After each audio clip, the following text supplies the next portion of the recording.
નમસ્કાર મિત્રો આપની સાથે હું છું પિનલગીરી ગોસ્વામી। સૌથી મોટા અગત્યના સમાચાર સામે આવી રહ્યા છે નાગપુરથી। ઉદ્ઘાટન પહેલા તૂટ્યો છે ફ્લાયઓવર। નાગપુરના કામઠી શહેરમાં એક ફ્લાયઓવર તેના ઉદ્ઘાટન પહેલા તૂટી પડ્યો છે, જેના કારણે રસ્તા ઉપર 3 ફૂટ પહોળો અને 1.5 ફૂટ ઊંડો ખાડો પડી ગયો હોવાની ઘટના સામે આવી છે।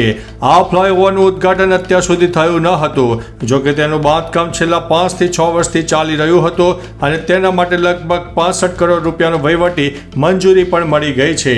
મિત્રો, અન્ય મહત્વના સમાચારની વાત કરીએ તો મોદી વિદેશમાં મોજ કરે, નિર્દોષ નાગરિકો મળતા રહે। કોંગ્રેસે એક્સ ઉપર લખ્યું છે કે ગુજરાત સરકારનું વલણ છે તમે મળતા રહો, પણ અમે રોજી રોટી કમાઈ શકીશું નહીં। છેલ્લા 4 વર્ષમાં ગુજરાતમાં ઓછામાં ઓછા 16 પુલ તૂટી પડવાના અકસ્માતો બન્યા છે, પરંતુ આવા કિસ્સામાં એક પણ વ્યક્તિ જેલમાં ગયો નથી। અમારી માંગણી છે કે એસઆઈટીની રચના કરવામાં આવે અને તાજેતરની ઘટના સાથે અગાઉના 16 કેસોની પણ તપાસ કરવામાં આવવી જોઈએ। મિત્રો, અન્ય મહત્વના સમાચારની વાત કરીએ તો એક્સપ્રેસ વે ખુલ્લો મુકાશે। વડોદરા આણંદને જોડતા ગંભીરા બ્રિજ તૂટ્યા બાદ રાજ્ય સરકાર હરકતમાં આવી છે। તાપી નદીના બ્રિજ ઉપર કાયમી સમાધાન થાય ત્યાં સુધી યુદ્ધના ધોરણે કામગીરી કરવામાં આવશે।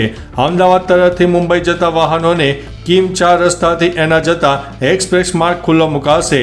એક્સપ્રેસ વેની કામગીરી પણ યુદ્ધના ધોરણે શરૂ કરવામાં આવશે। સાંજ સુધીમાં એક્સપ્રેસ શરૂ થઈ જાય તેવી પણ શક્યતા દેખાઈ રહી છે। મિત્રો, અન્ય મહત્વના સમાચારની વાત કરીએ તો 6 મહિનામાં અમદાવાદનો હાટકેશ્વર બ્રિજ તૂટી જશે। અમદાવાદમાં આવેલો હાટકેશ્વર બ્રિજ આગામી 6 મહિનામાં તૂટી જશે। જી હા, હાટકેશ્વર બ્રિજ તોડી નાખવા માટે સ્ટેન્ડિંગ કમિટી દ્વારા મંજૂરી આપવામાં આવી છે। 6 મહિનામાં બ્રિજ તોડી પાડવાનો નિર્ણય કરાયો છે। મુંબઈના કોન્ટ્રાક્ટરને બ્રિજ તોડવા માટે ₹3.90 કરોડ રૂપિયામાં કામ સોંપવામાં આવ્યું છે। મિત્રો, અન્ય મહત્વના સમાચારની વાત કરીએ તો રાજકોટમાં નવાગામ અને આણંદ પર વચ્ચેનું બ્રિજમાં બિસ્માર હાલતમાં જોવા મળ્યો છે। રાજકોટના નવાગામ આણંદ પર વચ્ચેનું બ્રિજમાં બિસ્માર હાલતમાં જોવા મળ્યો છે। રાજાશાહી વખતનો બ્રિજ 110 વર્ષ જૂનો હોવાનું ગ્રામજનોએ જણાવ્યું છે। અહીંથી ઘણા વાહનો પસાર થતા હોવાથી વહેલી તકે બ્રિજ રિપેર કરવા માટે ગ્રામજનોએ માંગ કરી છે। વારંવાર રજૂઆત કરવા છતાં પણ તંત્ર દ્વારા આંખ આડા કાન કરવામાં આવી રહ્યા છે। વડોદરા જેવી ઘટના તે પહેલા સ્થાનિકો દ્વારા તંત્રને ચેતવણી આપવામાં આવી હતી। મિત્રો, અન્ય મહત્વના સમાચારની વાત કરીએ તો એસજી હાઈવે પર રિપેરિંગ કરવામાં આવ્યું। અમદાવાદમાં ભારે વરસાદને કારણે રોડ રસ્તાને નુકસાન થયું। આવામાં સરખેજ ગાંધીનગર હાઈવે પર ભારે વરસાદથી નુકસાન થયું। તંત્ર દ્વારા આ રસ્તાઓને તાકીદે રિપેર કરવામાં આવ્યા છે।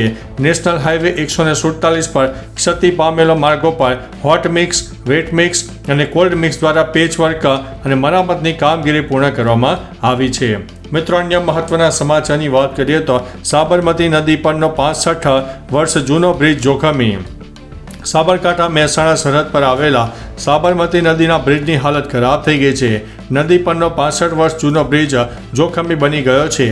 બ્રિજ એટલો સાંકડો છે કે 2 ભારે વાહનો એકસાથે પસાર થાય તો દ્વિચક્રી વાહન ચાલકોને મુશ્કેલી પડે છે।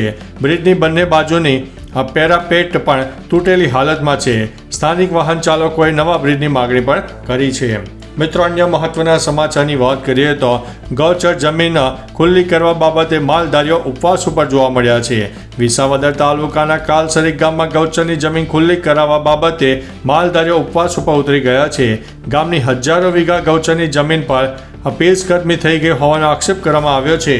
માલધારી દ્વારા માંગણી કરવામાં આવી છે કે જે જમીનની માપણી થઈ છે ત્યાં હદ નિશાન મારવામાં આવ્યા જ હતા, તે હદ નિશાન પણ અમુક દબાણકર્તા દ્વારા કાઢી નાખવામાં આવ્યા છે। મિત્રો, અન્ય મહત્વના સમાચારની વાત કરીએ તો ભારદર નદી પર આવેલ બ્રિજ જર્જરિત જોવા મળ્યો છે।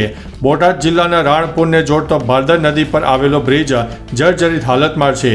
રાણપુરના સરપંચ ગોસુબા પરમારના જણાવ્યા અનુસાર આ બ્રિજ 70 થી 80 વર્ષ જૂનો છે।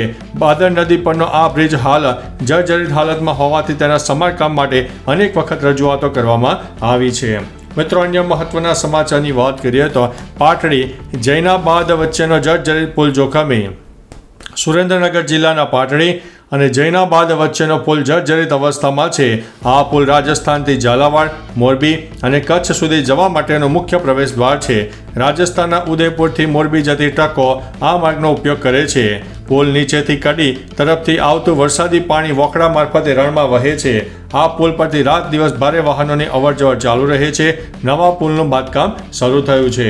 મિત્રો અન્ય મહત્વના સમાચારની વાત કરીએ તો ખાદ્ય તેલના ભાવમાં મોટો વધારો. રાજકોટ ખાદ્ય તેલ બજારમાં સિંગ તેલ અને કપાસિયા તેલના એક ડબ્બા ઉપર અચાનક 80 રૂપિયા જેટલો માતબર વધારો કરવામાં આવ્યો છે. ઉલ્લેખનીય છે કે આગામી સમયમાં જન્માષ્ટમી થી લઈને દિવાળી સુધીના તહેવારની સિઝન આવી રહી છે, ત્યારે બજારમાં કૃત્રિમ તેજી પણ શરૂ થઈ ગઈ છે. સિંગ તેલના ડબ્બાની કિંમત 2380થી વધીને 2450 રૂપિયા થઈ ગઈ છે. કપાસિયા તેલના ડબ્બાની કિંમત 2220થી વધીને 2300 રૂપિયા સુધી પહોંચી ગઈ છે. મિત્રો અન્ય મહત્વના સમાચારની વાત કરીએ તો પુલ નીચે ખાબકી સ્કૂલ વાન. તાપીના વ્યારામાં એક સ્કૂલ વાન નીચે પડી ગઈ હોવાની ઘટના સામે આવી છે.